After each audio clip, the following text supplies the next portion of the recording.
सुकुम्बासीको नाममा लुटतन्त्र हुन्थ्यो, भ्रष्टाचारी हुन्थ्यो।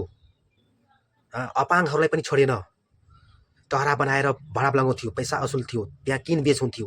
म प्रमाण दिँदैछु, एकछिन यो भिडियो हेर्नु, सक्दो सेयर गर्नु होला। सुकुम्बासी बस्तीबाट यसरी व्हील चेयरमै निस्किँदैछन्। कति समयदेखि बस्दै हुनुहुन्थ्यो सर यहाँ? म यहाँ 6 महिना भयो सर। अहिले कहाँ हिँड्नुभयो त अब घर जान लाग्यो। कहाँ छ घर? घर त हाम्रो सर लाग्यो। अब तपाईँ खासमा यहाँ चाहिँ बसोबास गरिरहनु भएको थियो, तर आफ्नै घर थियो कि भाडामा बस्नुहुन्थ्यो? म भाडामा बसेको थिएँ 4000 महिनाले। कसलाई तिर्नुहुन्थ्यो भाडा तपाईँले? यहीँको त्यो मेयर छ, यहीँको बनाएको मेयर थियो। ए, मेयरको घरमा? यो बस्तीको मेयर? यहाँ बस्तीको मेयरमा उसैले 4000। के नाम हो त्यो मेयरको? उसको नाम चाहिँ चिन्नै सकेन, तर देख्यो भने चिन्छु सर। उसको नाम चाहिँ भन्दैन उसले? कतिवटा टहरा थियो यहाँ उसको? उसको त्यही 2टा थियो। 2टा टहरा थियो, हरेक टहरा चाहिँ भाडामा लगाउँथ्यो। अनि ऊ कहिले भाग्यो?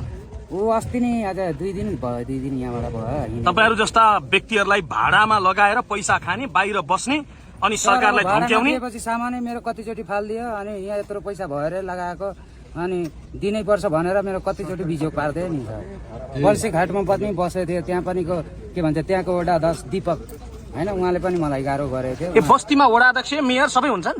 त्यही ओहो, अलग्गै साम्राज्य रहेछ नि यहाँ त। त्यही वडा अध्यक्ष त्यो उताको वडा अध्यक्षले म चिन्छु, दीपक हो। तपाईँ कहाँ जाँदै हुनुहुन्छ अब? अब त्यही म उता हाम्रो साथीहरू छ त्यही।